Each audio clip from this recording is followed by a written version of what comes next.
these are the newest edition. This is what we've ended up with after a poultry sale that we were meant to be selling stuff at. The three bigger geese that you can see with the bright orange beaks, they're Embden Geese, and born in and around Easter. We got those off a friend of ours just down the road about 3 or 4 days ago, or maybe even a week ago now. Isn't it? It's about 3 or 4 days.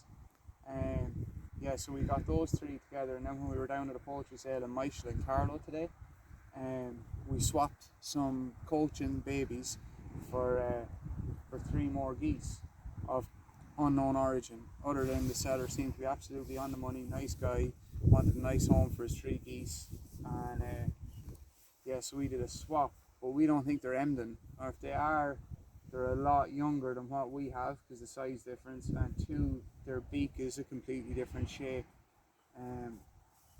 I'm hoping it's not a sign that they were mistreated growing up and that they didn't get the right diet, they didn't get grass or access to roots or anything like that, and that's why the beak hasn't, or the bill hasn't formed properly.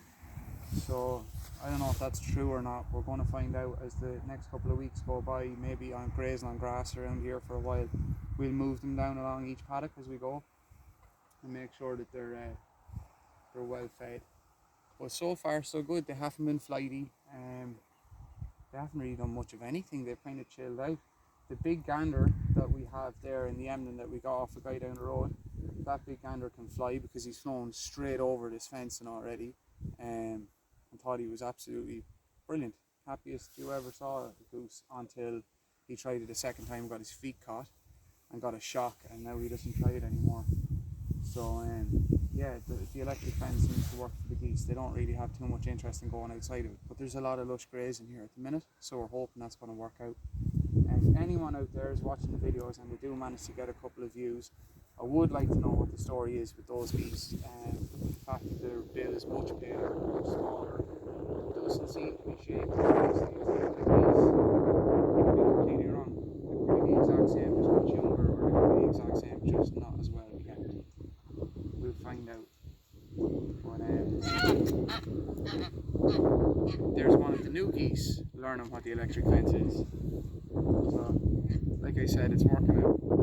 I really didn't think the poultry netting would work, or this would work for poultry, but it seems to be doing the trick so far. It's managed to keep our coaching. The other problem that we're going to have is we originally had 3 geese at the start of the week, which they ended up vacating the 4 little Moran roosters that were hanging out in this IBC tank. They're gone.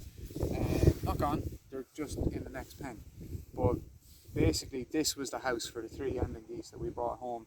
It seemed to be absolutely fine and adequate, but let's just be straight up, it's not going to work out considering the fact now that we have 6 of them. It's not enough space. I don't think it is.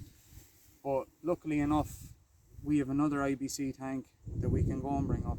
They'll sit side by side, so hopefully we end up with 3 in one and 3 in the other, or 4 and 2, I don't mind, whichever way they want to work it out.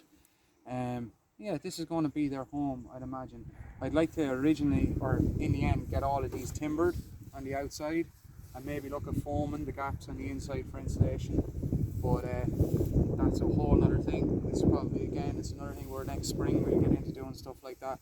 This winter is just about getting everybody in and dry and looking after them. I don't think these guys have actually been in the IBC tank since we put it in with them yesterday, so we'll see how they get on. We'll bring the second one up now so that we have 2 of them up here, and like I said, that should be enough for them for a couple of days. I assume what's going to happen is similar to the chickens. We'll wait till it's dark, and when it gets dark we'll come up, we'll pick them up, we'll move them into their tank and close the door, and hopefully after maybe a week of doing that we end up with geese that know how to go to bed. Everything else knows how to go to bed, so we'll see if we can get that done as well. There once again in the background is 4 Morans that Sarah really loves, that just have no interest in doing what they're told.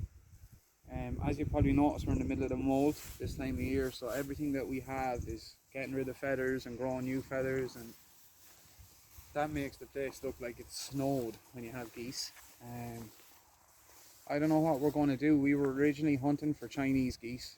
That was the original plan, and with another homestead down the road they were looking to breed Chinese geese, and we thought, well, if we get geese from a completely different location and he does the same, well then we're away on a hack and we have 2 breeding lines that we can crossbreed with and not worry about any nastiness and any illnesses.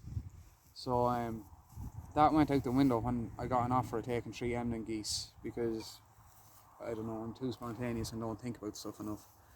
So we'll see how we get on. They're going to be our lawnmowers for this winter, and like I said, maybe coming into the spring, rather than breed them when they're all mature and looking well, we'll sell them and get Chinese geese in next spring.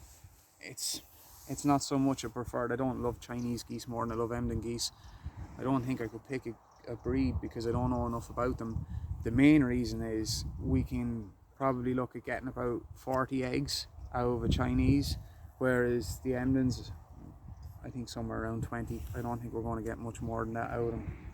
And a lot of what we're going to be doing moving into next year is trying to stay somewhat independent and work from home, and the only way to do that for us will be to breed animals and to sell them young, and that's going to be the idea really.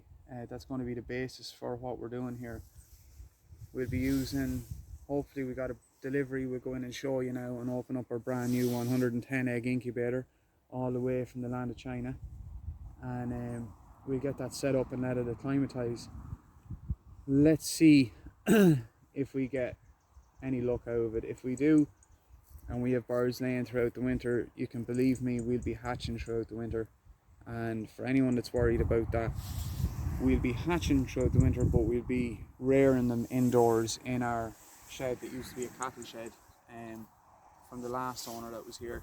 So we've been slowly but surely doing the floor and that, and setting up individual pens, which you saw for the younger birds.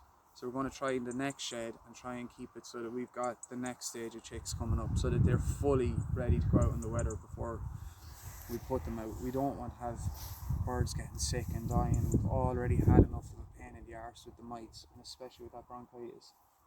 So we want to try and stay away from all that stuff. And we've kind of now come to a point where I think we have 40 something coachings at the minute, and we're really going to have to start separating out now, because the first batch of roosters are getting bigger, and we've kind of, I don't know, cherry picked who we want to breed out of from those roosters and from those hens. So we've kind of got 4 weeks left till the next Michael, and between now and then it will be a case of trying to get all the stock that we can to bring down in order to get hatching eggs at the next sale, or as many as we can to fill the incubator, and also to get maybe 2 or 3 hens and maybe 2 roosters or something like that from different lines for the coachings, and we'll put them at opposite ends to the pen. That's a new sound. We haven't had that before. I don't know how much our neighbours are going to like that.